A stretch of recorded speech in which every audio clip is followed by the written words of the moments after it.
les 7 mythes mortels dans le christianisme.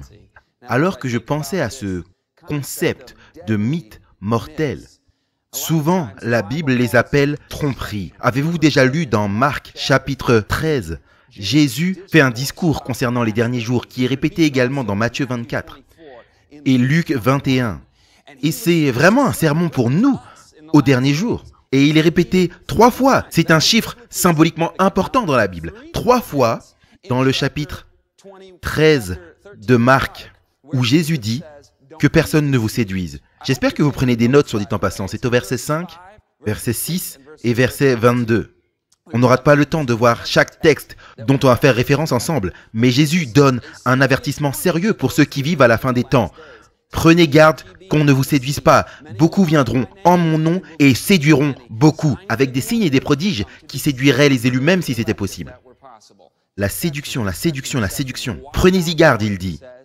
Soit dit en passant, j'ai dû couper et exciser et amputer une grande partie du contenu pour que ça puisse rentrer dans le temps d'antenne afin d'utiliser ces médias magnifiques que nous pouvons utiliser pour la diffusion en ligne.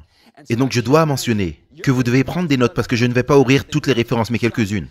Et également, je travaille en ce moment sur un livre pour adapter tout le contenu de cette série en 10 parties sous forme écrite. Donc je voulais simplement vous donner une mise à jour par rapport à ça. Ça va être un livre gratuit. Allez sur deadlymythbook.com et inscrivez-vous à la newsletter afin qu'on puisse vous informer de la sortie. Pour tout ce que je n'aborde pas dans cette série, mais une répétition en 3 fois. Est-ce que vous pouvez penser à un autre moment dans la Bible où quelque chose est mentionné 3 fois? Peut-être la sainteté de Dieu, Saint, Saint, Saint, et l'Éternel, le Dieu Tout-Puissant, dans Apocalypse 4, 8.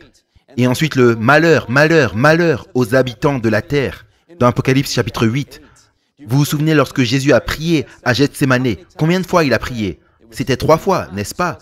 Il semble qu'une répétition en 3 fois nous communique quelque chose dans la Bible et met une emphase dessus. Il y a encore des exemples dans la Bible. Pouvez-vous en mentionner d'autres? Il y avait Daniel qui priait 3 fois par jour, comme à son habitude.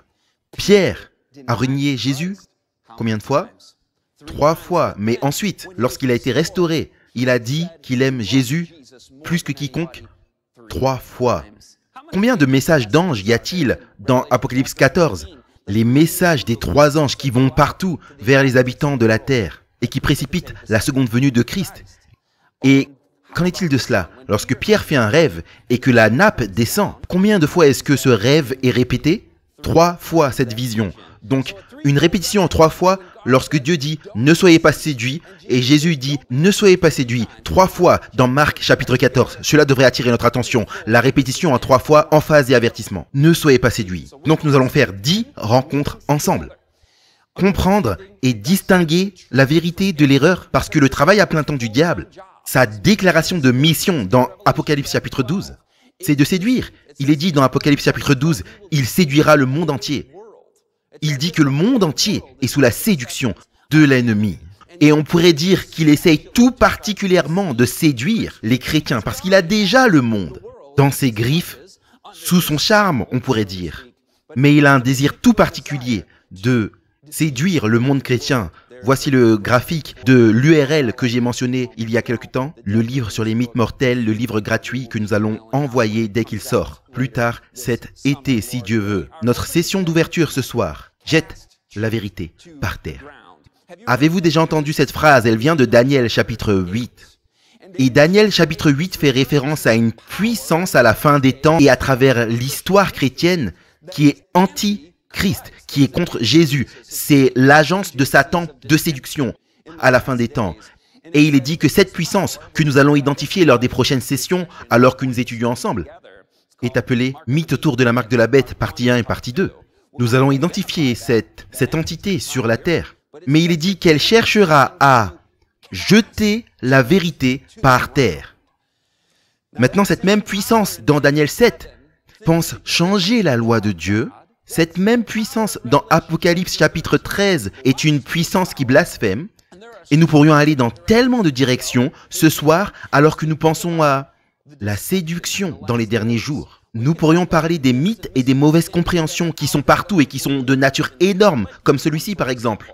L'idée qu'il n'existe rien de tel que la vérité. Maintenant, je trouve que ça tombe bien que me voici à fait incroyable, et je trouve que fait incroyable serait probablement horrifié à la notion que un peu partout se trouve l'idée qu'il n'existe rien de tel que les faits réels, la vérité morale absolue. J'ai un arrière-plan dans l'enseignement, et être un académicien et passer du temps dans cette culture, j'entendais très fréquemment des gens très intelligents dire des choses comme « il n'existe pas de vérité ».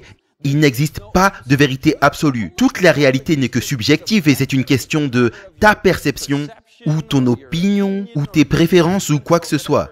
Mais réfléchissez avec moi pour un instant. Êtes-vous des penseurs? Venez maintenant, raisonnons ensemble, dit l'Éternel. Pensez simplement à l'erreur dans cette déclaration. Nous sommes certains qu'il n'existe pas de certitude. C'est un fait qu'il n'existe aucun fait. C'est absolument vrai.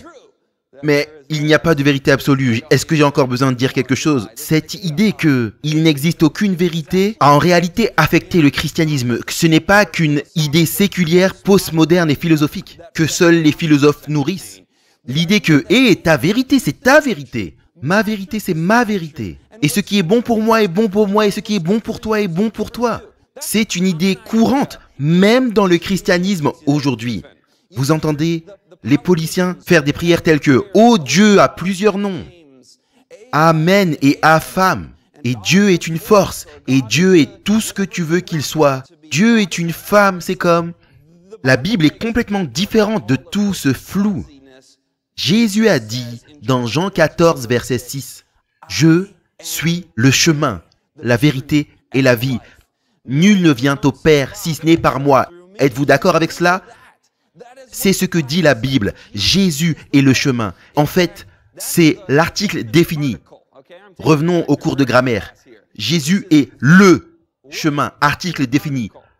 La vérité. Maintenant, une chose que j'ai remarqué, une chose commune dans notre culture. Les gens ont commencé lors de ces dernières années à dire « Elle dit sa vérité ». Tu dois dire ta vérité, c'est sa vérité. Toi, tu dis ta vérité. C'est un pronom différent, n'est-ce pas? Ta vérité, sa vérité, leur vérité. Qu'est-il arrivé à la vérité? La clarté de cela. Jésus est la vérité.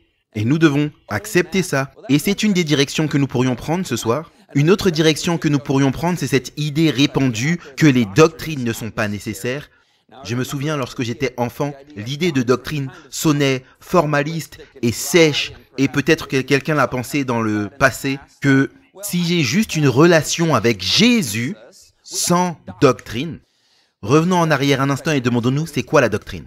Doctrine, le mot signifie simplement enseignement. Et qui est notre enseignant? C'est Jésus. Donc si nous voulons avoir une relation avec Jésus, nous voulons croire en ses enseignements et ne pas les exclure. La Bible dit, toute écriture a été inspirée par Dieu et est profitable pour, le voici, la doctrine, pour convaincre, pour corriger, pour former à la justice. C'est de manière intéressante 2 Timothée 3,16.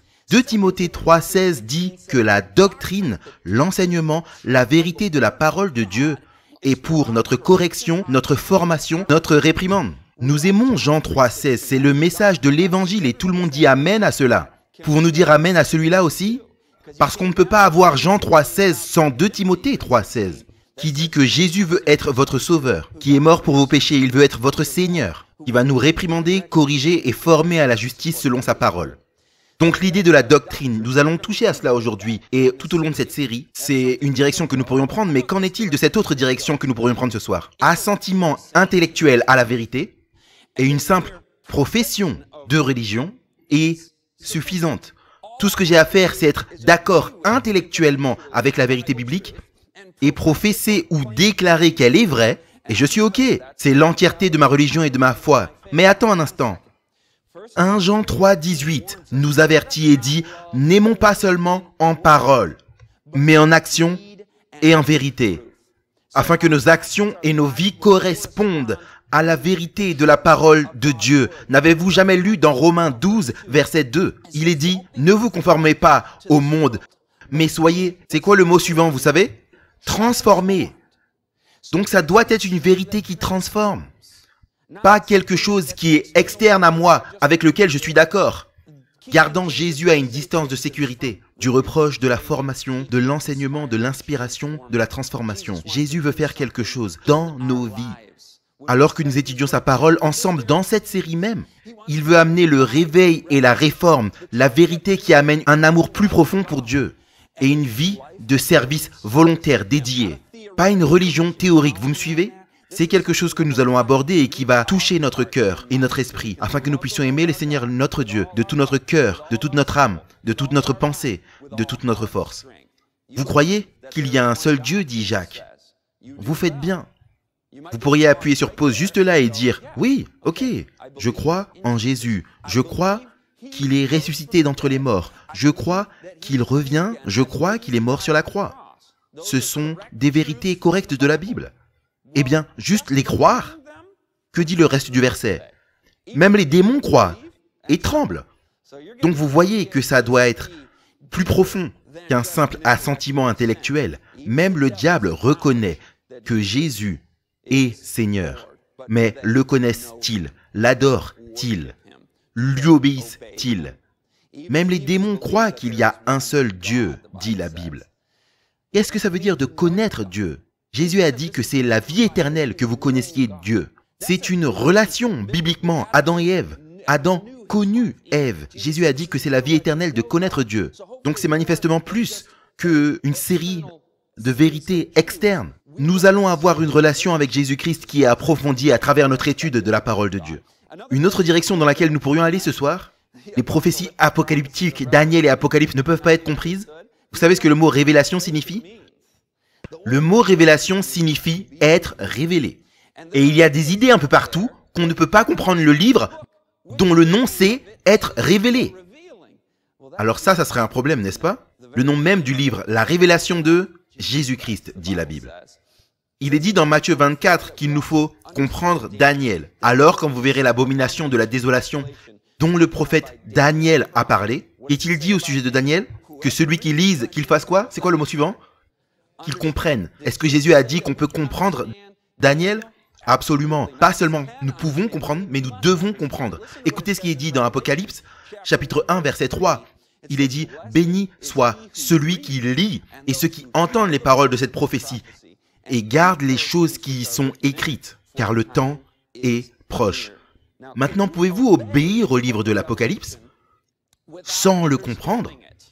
Et bien sûr, non, on veut entendre, comprendre et obéir à la parole de Dieu. Apocalypse et Daniel peuvent absolument être compris. Donc ce sont des directions dans lesquelles nous pourrions aller ce soir. Et vous allez me dire, Scott, mais tu as triché, parce que la série c'est les 7 mythes mortels, et tu nous en as déjà donné un paquet, en guise d'introduction, et tu n'as même pas touché le mythe numéro 1.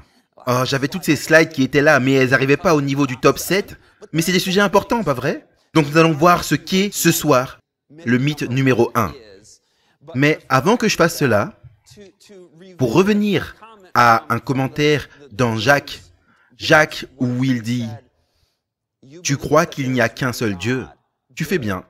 Les démons croient aussi et ils tremblent. » Soyez clairs là-dessus. La croyance du diable en Dieu est différente de la croyance des chrétiens en Dieu. Vous comprenez? La croyance du diable en Dieu, Lucifer est tombé du ciel. Il sait que le Dieu du ciel est là. Donc simplement, est-ce que tu crois en Dieu? Avez-vous déjà entendu cela auparavant? Et l'idée de juste croire en l'existence de Dieu ne sera pas suffisante pour le salut, de connaître Jésus-Christ. Et nous allons parler du salut, nous allons parler d'un paquet de vérités bibliques, mais juste pour m'assurer que c'était clair avec Jacques. Donc ils ont fait une étude, il y a quelques années, de chrétiens, et ils ont posé aux chrétiens 6 questions, dans un questionnaire en 6 questions. Et ils voulaient voir, ok, est-ce que les chrétiens qui se sont engagés personnellement avec Jésus-Christ, qui est important pour eux aujourd'hui, est-ce qu'ils sont d'accord avec ces 6 enseignements chrétiens basiques? Et ils ont simplement dit, est-ce que tu es d'accord ou est-ce que tu n'es pas d'accord avec ces 6? Le premier, est-ce que vous croyez que la vérité morale absolue existe? Numéro 2, croyez-vous que la Bible a totalement raison dans tous les principes qu'elle enseigne? Numéro 3, croyez-vous que Satan est un être vrai, pas simplement symbolique? Numéro 4, croyez-vous que quelqu'un ne peut pas gagner sa place au ciel par les œuvres? Numéro 5, Christ a-t-il vraiment vécu une vie sans péché sur terre? Numéro 6, Dieu est-il vraiment le créateur de la terre, omniscient, omnipotent? qui gouverne toujours l'univers aujourd'hui. Et vous tous, vous regardez ces 6 et vous dites « Amen » à tout. Si je devais demander à ce qu'on lève la main, parmi les chrétiens qui croient à la Bible, croyez-vous en chacune de ces déclarations de vérité de la parole de Dieu? Toutes les mains se lèveraient. C'est à 100% sûr que les chrétiens seraient d'accord avec cette liste, pas vrai? Regardez ça. Avant que je vous dise le pourcentage de chrétiens qui n'étaient pas d'accord avec toute la liste, si vous n'êtes pas déjà OK avec ceux-là, qui sont vraiment la base, niveau élémentaire du christianisme, pas vrai? Je veux dire, il n'y a même pas tous les basiques. Si vous n'êtes pas OK déjà avec tous, vous avez alors quelque chose qui est différent du christianisme. Vous avez quelque chose qui vous manque là. Voici la réponse. Sur les 6, il n'y a que 19% des chrétiens qui ont été interrogés, qui ont dit oui à tous les 6. La vérité morale absolue existe. La Bible est totalement juste dans ses principes. Satan est réel. Vous ne pouvez pas gagner votre place au ciel par les œuvres. Jésus a vécu une vie sans péché et Dieu est le Créateur omnipuissant et omnipotent. Seuls 19% des gens qui ont fait un engagement personnel avec Jésus et qui disent qu'il est important dans leur vie aujourd'hui, seuls 19% des chrétiens sont d'accord. Donc, pouvez-vous voir que nous avons un énorme problème dans notre compréhension de la vérité biblique? Voilà pourquoi cette série doit exister, pour enseigner la vérité biblique, afin que nous puissions tous dire oui, je veux apprendre plus sur la parole de Dieu. Et je suis avec vous dans ce voyage également. Mais vous avez vu, 19%, la majorité en fait, des chrétiens dans cette enquête croient qu'ils peuvent gagner leur place au ciel par les œuvres. La majorité des chrétiens dans cette enquête croient que Satan n'est pas un être réel. Un tiers complet des chrétiens dans cette enquête croient que Jésus n'a pas vécu une vie sans péché. Aussi horrifiant que cela puisse paraître. Comment en sommes-nous arrivés là? Eh bien, voici d'autres faits pour vous, d'autres études qui ont été menées. Le groupe de recherche Barna a découvert que lorsque vous regardez les familles de chrétiens nés de nouveau, moins de 1 sur 10 des familles chrétiennes ouvrent la parole de Dieu ensemble, sur une période d'1 semaine. Nous n'étudions tout simplement pas la parole de Dieu en tant que chrétiens autoproclamés.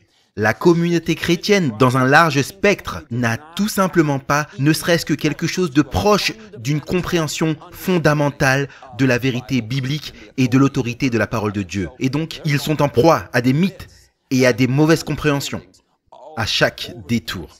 Maintenant, j'ai utilisé le mot « fondamental ». C'est un mot-clé que j'aimerais creuser juste pour un moment. Est-ce que vous avez entendu ce que le pape a dit il y a quelques années?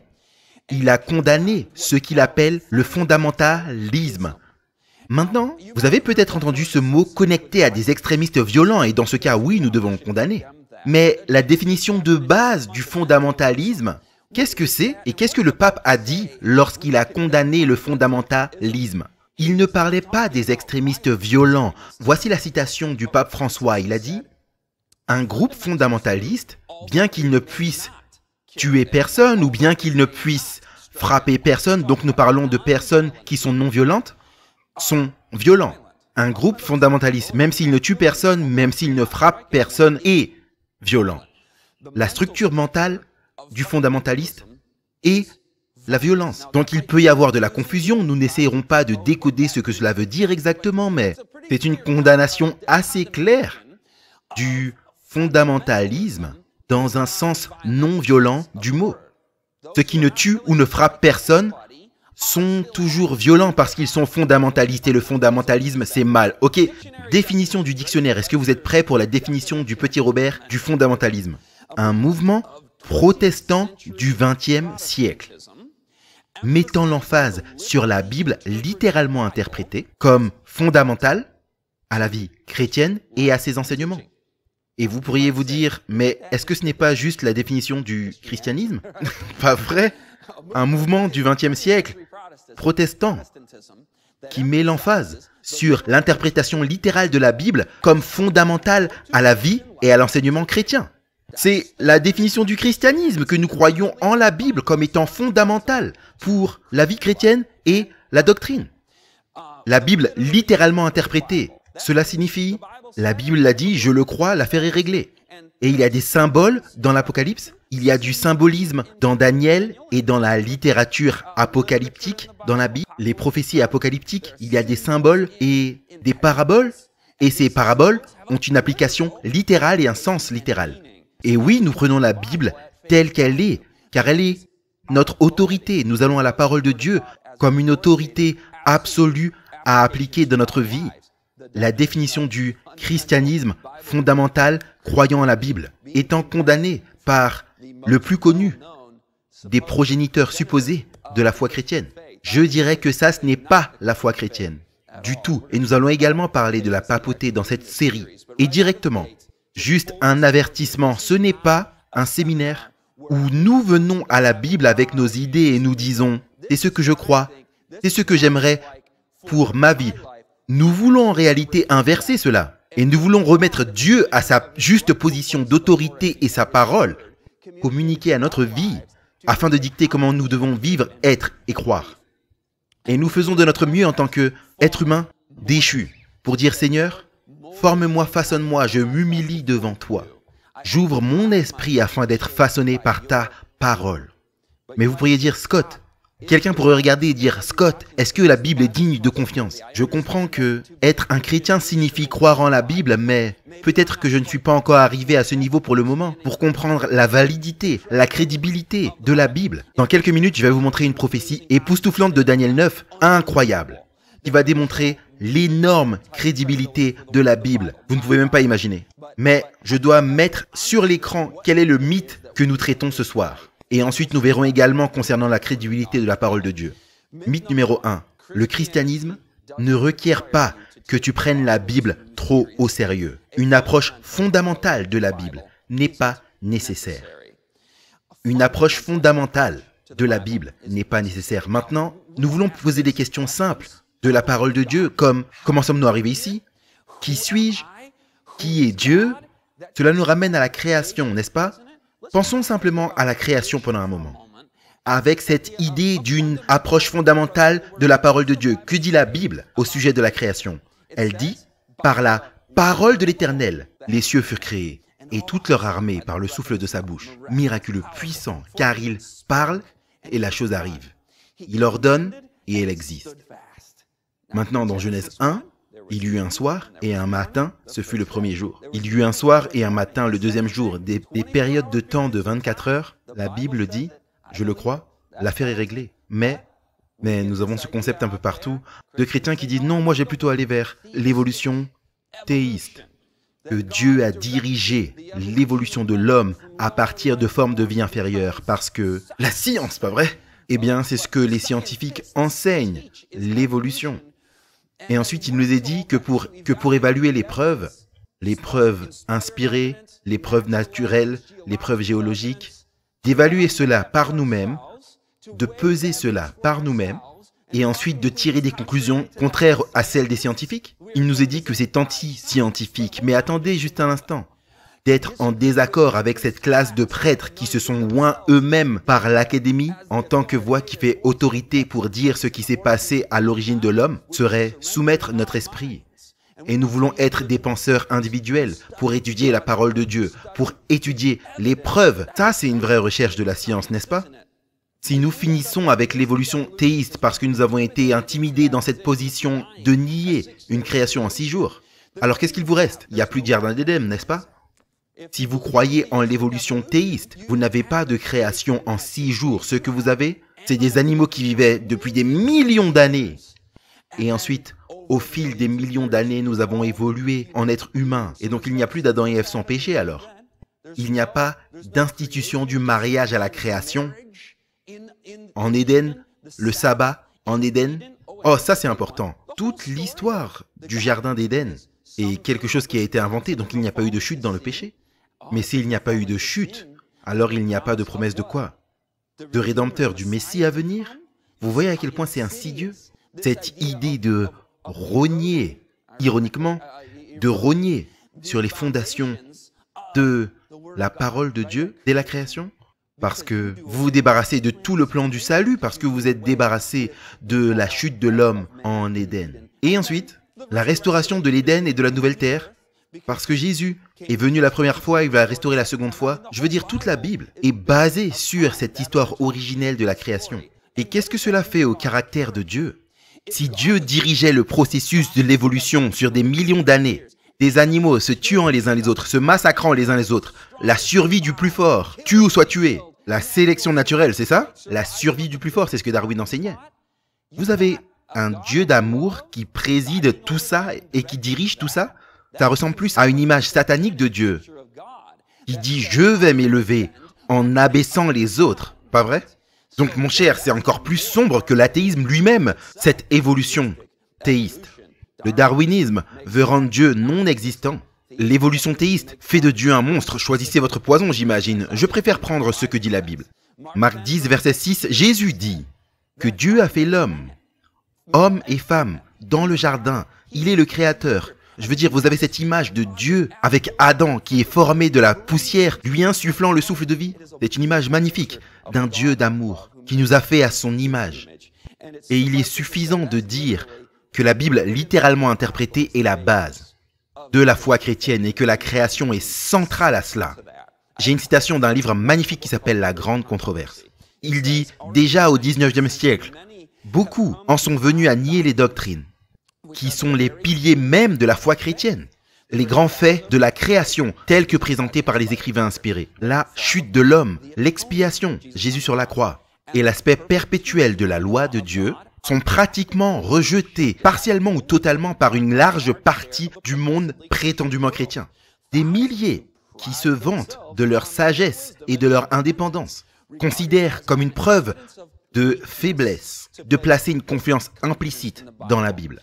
Ils pensent que c'est une preuve d'un talent et d'un enseignement supérieur de douter des Écritures et de spiritualiser et de minimiser les vérités les plus importantes, rendre les Écritures triviales ou soulever des petites objections. On se tient en objecteur, on se tient en juge devant la Bible, parce que nous sommes plus intelligents que les auteurs inspirés de la Bible. C'est une position dangereuse dans laquelle se trouver, parce que à ce moment-là, vous n'êtes plus sur la fondation, n'est-ce pas? Vous êtes dans le sable mouvant de l'opinion humaine lorsque vous n'avez pas la parole de Dieu inspirée, absolue et qui fait autorité. Donc, si vous vous posez la question quant à la validité de la Bible, j'aimerais que vous voyiez que mettre sa confiance dans la Bible est une chose hautement rationnelle à faire. La première question du sceptique, c'est « Mais est-ce que Jésus a vraiment existé ?» Eh bien, consultez uniquement les auteurs séculiers sur cette question. La réponse manifestement et assurément c'est oui. Regardez Flavius Joseph, un historien non chrétien. Regardez Tacite, un historien romain.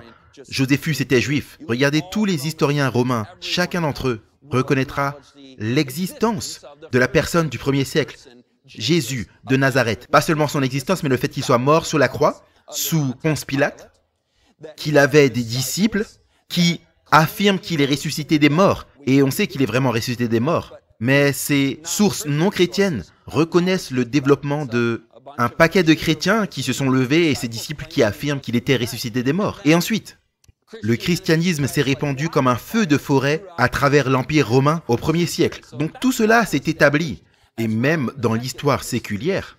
Mais ensuite arrive la question du récit de la résurrection. Oh, mais ce n'est que des légendes, ce sont des histoires inventées, disent-ils. Parce que le christianisme s'est répandu vraiment rapidement, parce qu'il y avait une histoire de la résurrection et qu'il y avait une tombe vide, et donc cela aurait pu être facilement réfuté, mais il y avait une tombe vide, donc comment faire sens de cela? Donc ils disent mythes, légendes, ce ne sont que des choses inventées. Mais là vous vous trompez de culture. Les conceptions juives du 1er siècle n'ont jamais été dans une culture de la création du mythe. La philosophie hébraïque, si on revient à des milliers d'années en arrière, était ancrée dans les noms, les dates, les lieux, l'histoire, la généalogie, et presque obsessif sur cette question, de vraiment être fastidieux avec votre compréhension des réalités factuelles, objectives et historiques. Pas une culture de la création de mythes, la culture la moins encline à créer des mythes que vous pouvez trouver au 1er siècle dans l'Ancien Monde.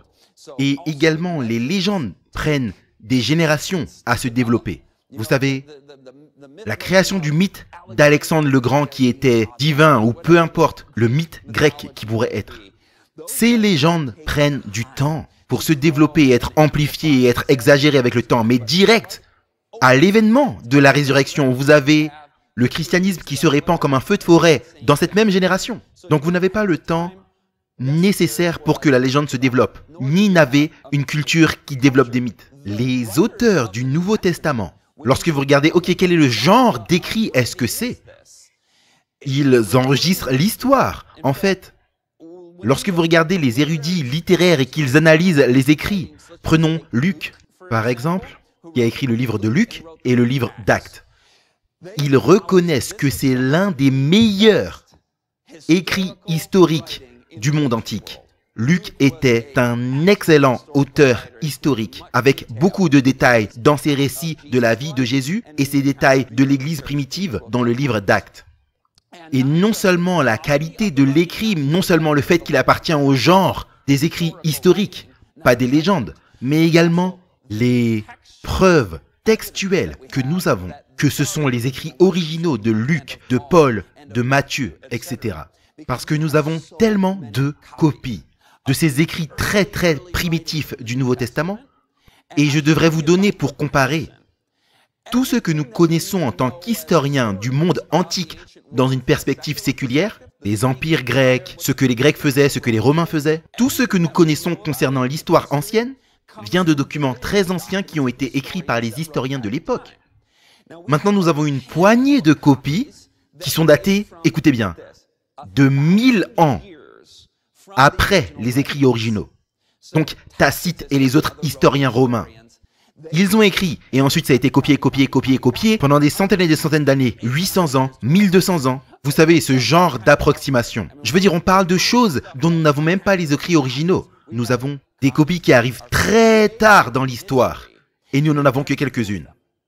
Et nous faisons confiance à cela comme étant des archives crédibles de l'histoire. Ce César et la bataille grecque de ceci et cela.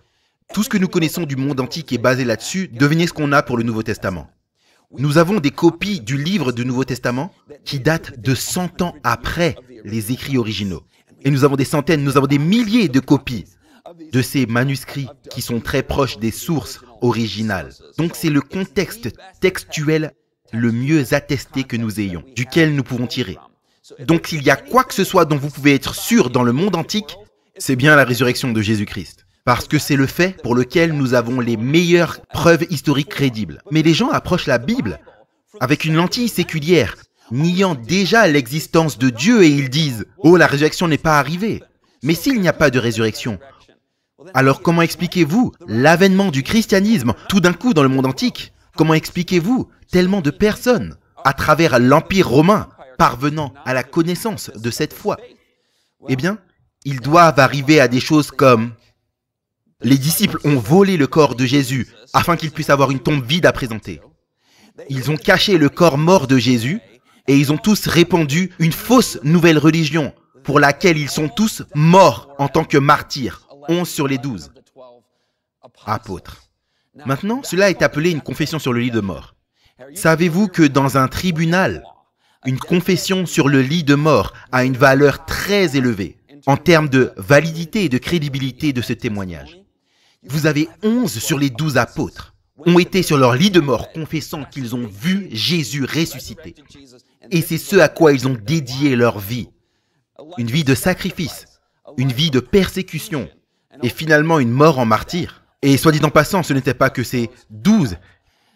Le Jésus ressuscité est apparu à au moins 500 personnes que Paul pouvait compter. L'apôtre Paul, dans 1 Corinthiens 15, il dit, soit dit en passant, il y a plus de 500 personnes qui ont été témoins, qui ont vu le Seigneur ressuscité, et ils peuvent attester cela.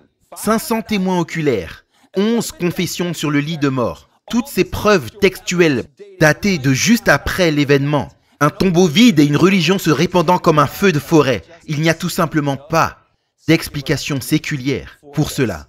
Et voilà pourquoi on peut dire que c'est sans précédent. Et Dieu s'est assuré que nous ayons toutes les preuves nécessaires pour savoir que sa parole est solide, que sa parole doit être crue. Soit dit en passant, avez-vous remarqué comment les religions se répandent typiquement? Les conquérants et les nations imposent leur adoration de César, leur adoration des empereurs par la force. Comment le christianisme s'est-il répandu comme ça? En une nuit. Par la conscience de l'individu, par la raison de l'individu. Choisir Jésus, parce que les preuves submergent l'amour de Dieu tel que démontré par la croix de Jésus-Christ. L'amour de Dieu, Paul nous dit, nous presse à accepter ce message. Eh bien, ensuite il y a les prophéties messianiques. Vous voyez dans la Bible combien de fois La Bible fait référence à Jésus le Messie qui vient. Un mathématicien a décidé et s'est dit « Faisons un petit exercice. Et voyons quelles sont les chances qu'une personne accomplisse juste 8 des prophéties messianiques. » Et son nom, c'est Peter Stoner. Vous pouvez voir tous ses calculs. Il a mis des chiffres vraiment très conservateurs dans cette estimation. Et nous allons prendre que 8 des douzaines et des douzaines de prophéties messianiques. Et nous allons voir quelles sont les chances qu'une personne les accomplisse. Eh bien, ce qu'il a trouvé, c'est que je pourrais vous donner le nombre, c'est 10 à la puissance de tel et tel, mais est-ce que je pourrais juste utiliser une analogie qui vous donnerait le nombre de chances qu'il y a? Vous prenez une pièce d'$1, c'est à peu près cette taille. Et vous prenez tout l'État du Texas et vous mettez des pièces d'$1 pour couvrir tout l'État du Texas. Le Texas, c'est énorme, soit dit en passant. Si vous avez déjà traversé, ça dure une éternité, pas vrai? Eh bien, vous couvrez tout l'État du Texas. Vous marquez une de ces pièces d'$1 avec un X. Oh, et j'ai oublié de vous dire, vous remplissez le Texas avec des pièces de $1 et vous les enterrez à 60 cm de profondeur. Et vous recouvrez tout, 60 cm, une marquée d'un X, et ensuite vous sautez en parachute pour voir si vous allez tomber sur celle qui est marquée d'un X. C'est impossible que vous puissiez réussir cela. Alors lorsque nous, en tant qu'individus dotés d'intelligence, avec un cœur, une âme, un esprit et une pensée, comme dit Jésus, aime Dieu de tout ton cœur, de toute ta pensée, de toute ton âme et de toute ta force. Lorsque nous arrivons à la parole de Dieu et nous disons « Seigneur, j'aimerais voir que tu es là et que tu me parles », est-ce que tout ça c'est vrai?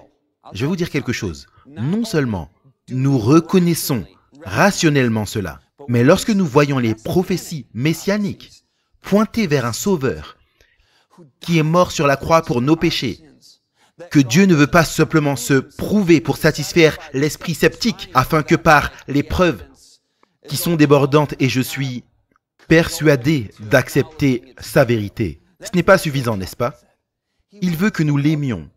Il veut nous montrer son amour pour nous et que nous puissions dédier nos vies à Jésus-Christ, simplement par l'amour qu'il a manifesté à la croix. Vous pouvez prendre Daniel 9. J'aimerais que vous puissiez ouvrir vos Bibles dans Daniel 9. Vous allez aimer cette prophétie et vous voulez la voir dans votre Bible. Maintenant, alors que vous tournez dans Daniel 9, je vais vous dire ce que Daniel est sur le point de prédire et vous allez me dire « C'est impossible que Daniel soit en mesure de prédire cela ». Daniel est sur le point de vous dire non seulement les prophéties messianiques, qu'il va mourir entre des criminels, qu'il va naître à Bethléem, qu'il va venir à Jérusalem, monter sur un âne, vous savez, toutes les prophéties messianiques. Il va vous montrer l'année où le Messie est venu. Et Daniel a écrit des centaines d'années avant que Jésus ne vienne. Il va vous montrer, il va pointer l'année même où le Messie est venu et lorsqu'il mourra sur la croix. Vous vous dites, c'est impossible, si vous n'avez jamais vu cette prophétie, c'est l'un de mes passages favoris dans toute la Bible.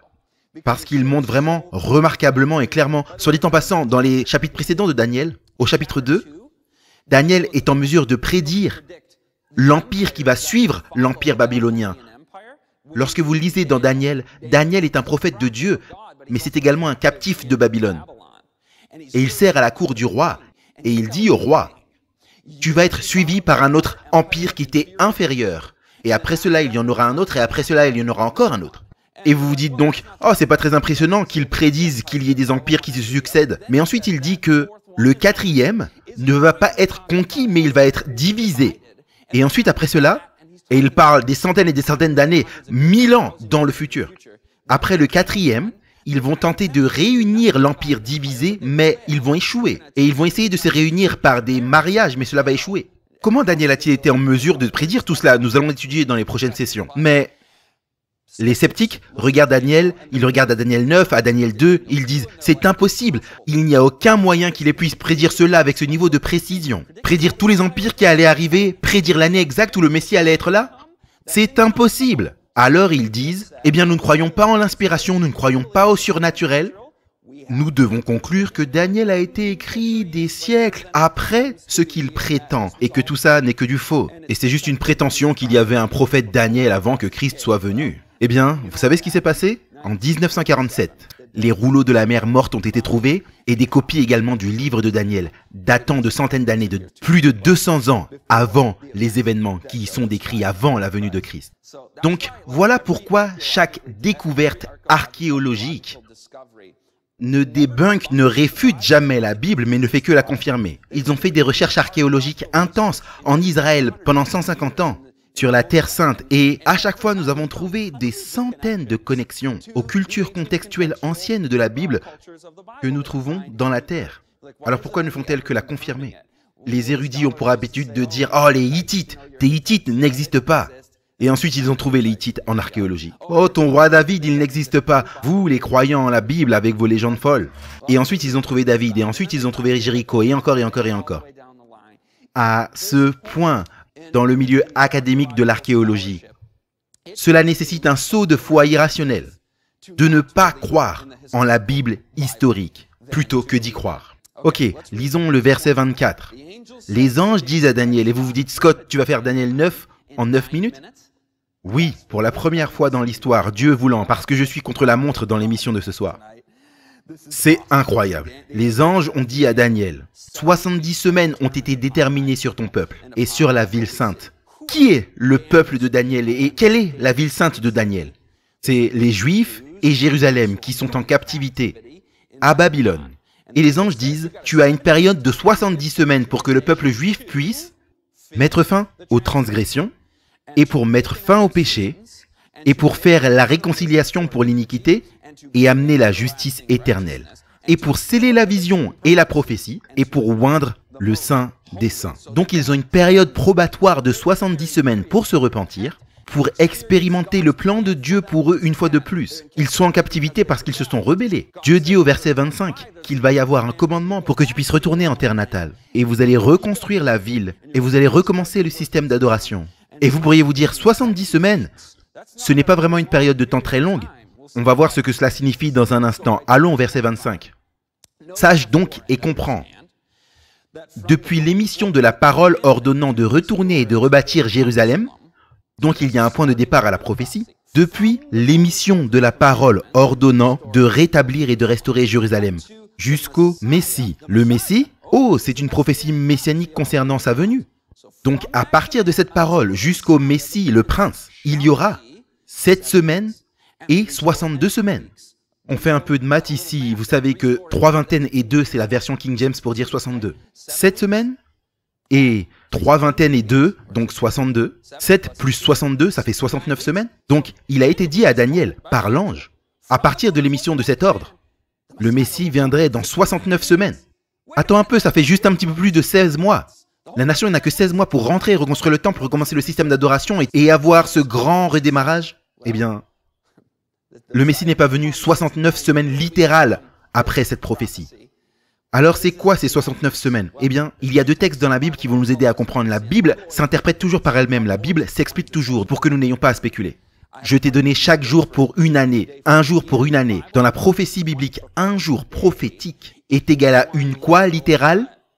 Une année. Ce qui fait que les 69 semaines de Daniel chapitre 9, verset 24, 70 semaines sont établies sur ta ville sainte.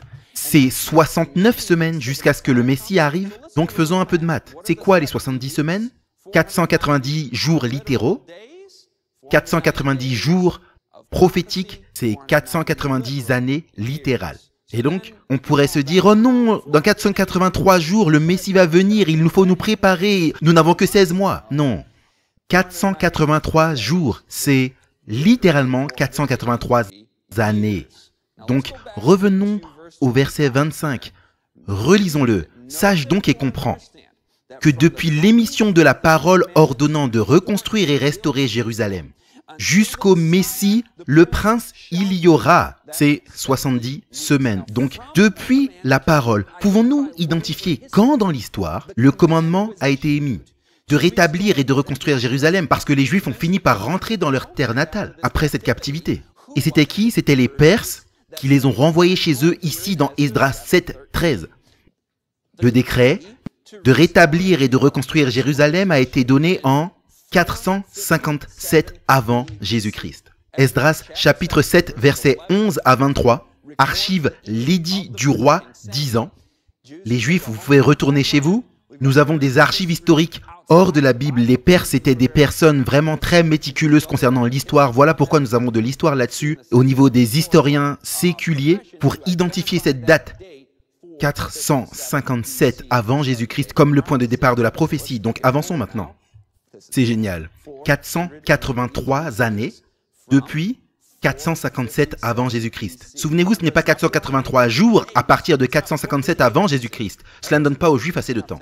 Et 483 années plus tard nous emmène à 27 après Jésus-Christ. Maintenant, est-ce que le Messie juif est venu en 27? Est-ce que le Messie biblique, est-ce que Jésus est venu en 27 de notre ère?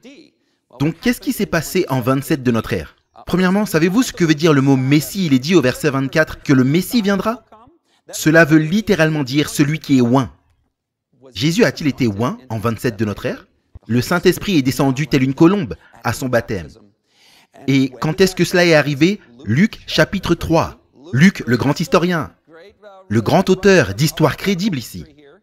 Il dit maintenant à la 15e année du règne de Tibère César, et il nomme que Pilate et Hérode dirigeaient à ce moment, la 15e année du règne de Tibère César.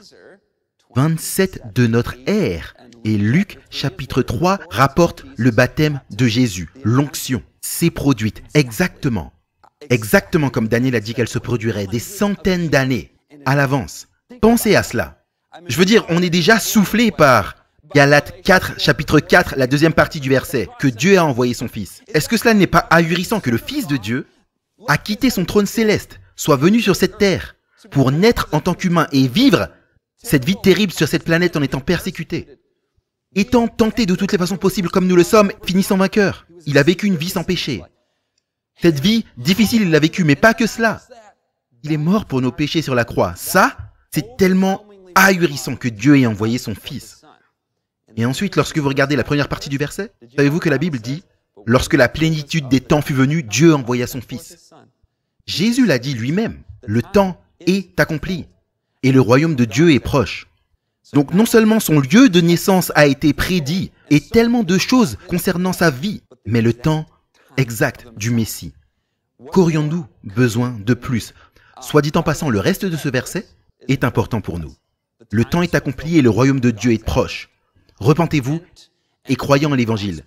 Cela demande quelque chose de nous, pas seulement la satisfaction de notre curiosité intellectuelle, afin que nous puissions avoir une certitude que la Bible est vraie et que notre religion est vraie. Il nous est demandé, quelle est votre foi, quelle est votre religion? Repentez-vous et croyez en l'Évangile. Qu'est-ce que l'Évangile? Oh mon ami, c'est la meilleure partie de la prophétie. Jusque-là, nous sommes ici. Nous sommes à 483 années de la prophétie des 490 années. Nous sommes en 27 de notre ère lorsque Jésus a été baptisé à l'automne.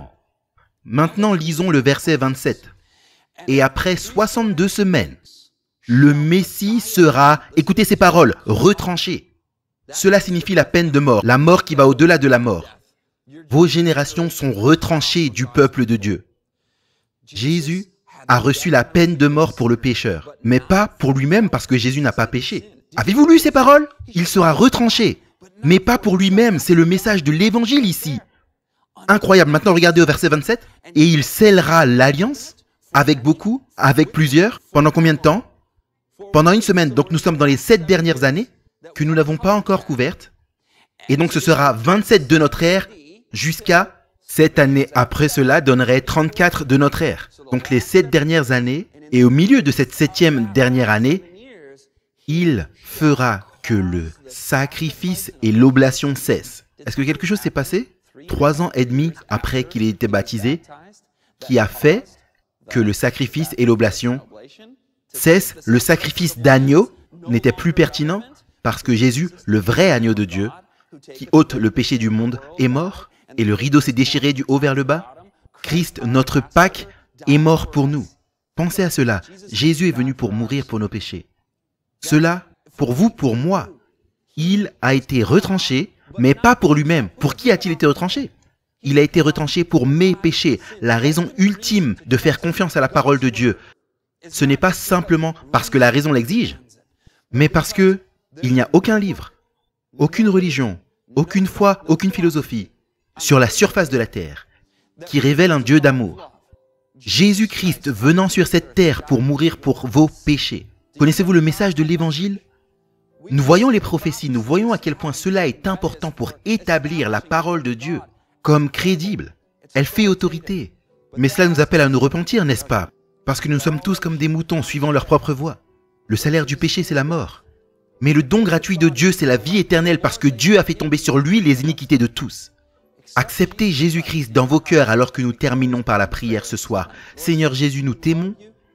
Tu es notre Sauveur et notre Seigneur, ta parole est vraie. Et nous remettons nos vies entre tes mains maintenant. Et nous te disons merci pour ton amour. Merci pour ta grâce. Merci pour ton sacrifice incroyable à la croix. Nos vies sont à toi. Nous te faisons confiance. Au nom de Jésus. Amen.